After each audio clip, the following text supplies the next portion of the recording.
All right, join me on page 138 of the Social Studies textbook, starting at the top, follow along, Towards Civilization. By 3100 BC, the early Egyptians were developing an advanced civilization in towns along the Nile. They built temples as places to worship their gods, and stone tombs to hold the bodies of rulers who had died. Early writing appears on these temples and tombs. The Egyptians made pottery on which they painted scenes from their lives. They mined copper for tool making and gold for decorative art. Farming along the Nile made all these advances possible. In the fertile soils of the Nile Delta and the Nile Valley, farmers grew surplus crops of wheat and barley. They used donkeys to carry grain to storehouses in towns where scribes recorded it and rulers distributed it. The Egyptians ground the wheat into flour for making bread, the main part of their diet. Okay, so the early Egyptians were able to create surpluses of wheat and barley, meaning they had more wheat and barley than they needed to eat themselves. So they could take this extra wheat and barley, also known as a surplus, and trade it with other people who didn't have wheat and barley, and they could sell it to them or trade it with them for things that they didn't have. Okay, continuing in your textbook, follow along. Having a surplus of grain allowed farmers in some towns to use the surplus grain for trade. The Sinai Peninsula was a crossroads for the early Egyptians and traders from southwestern Asia. Trade also took place on the Nile River. The Nile served as a highway connecting Egyptian settlements. To use this highway, the Egyptians became expert shipbuilders. At first, the Egyptians built their boats from bundles of reeds. Later, they made large sailing ships out of wood from what is now Lebanon. Sails did more than just increase traveling speed. They also made it possible for ships to sail upstream against the river's current.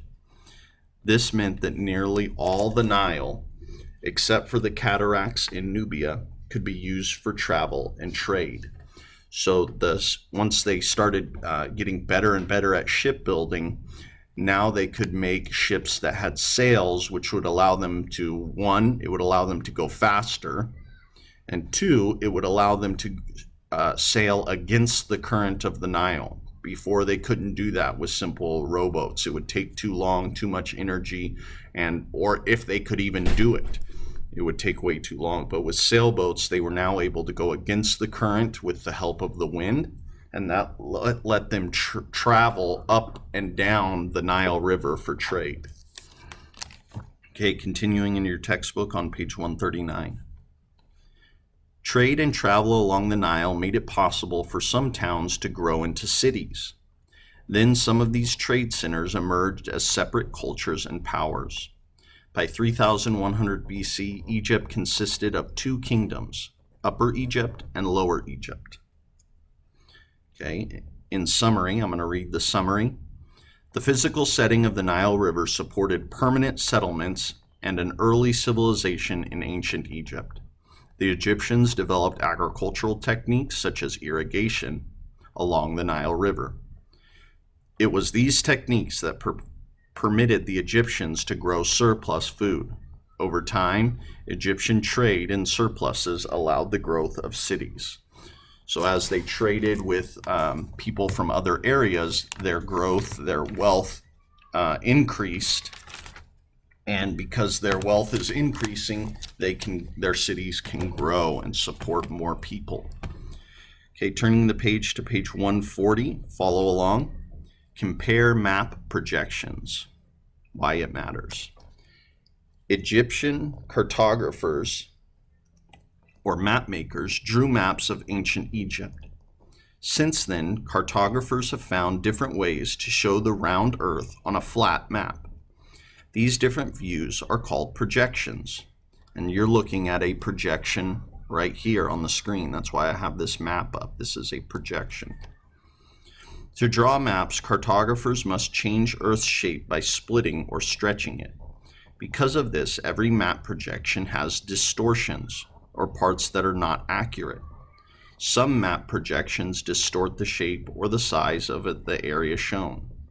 One way that cartographers classify map projections is by the features that are distorted the least. By learning about these distortions, you will understand how different map projections can best be used. What you need to know. Maps A and B show the same area. Map A shows an equal area on either side of the prime meridian and on either side of the equator. This is an equal area projection. The sizes of regions are correct in relation to one another, but the shapes are distorted. Map B is a conformal projection. It shows directions correctly, but distorts the sizes of places. On a conformal projection, the lines of longitude are all an equal distance apart. On a globe, the lines get closer together near the poles. On a conformal projection, the lines of latitude get further apart near the poles. On a globe, they are all an equal distance apart. So you can see here on this map, this is a conformal projection.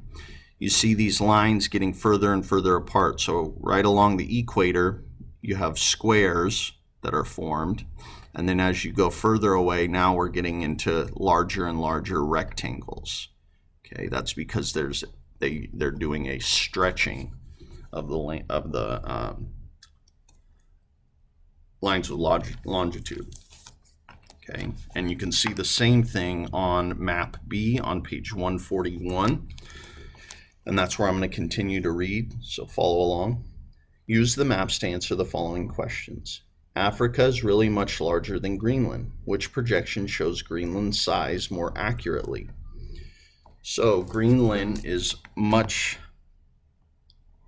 larger, Africa, is much larger, and we can see on map A, it shows Africa as being much larger than Greenland, but on map B, Africa and Greenland look like a similar size. And so you can see that here, Africa, and this is Greenland. Africa is still larger, but they're comparable. But if you look on map A in your textbook, Greenland is much smaller than Africa. Okay, not even close. But on this map, they do appear to be close in size, but in actuality, they are not. Number 2, in your textbook, the greatest east-west distance in Africa is about the same as the greatest north-south distance. Which projection shows Africa's shape more accurately?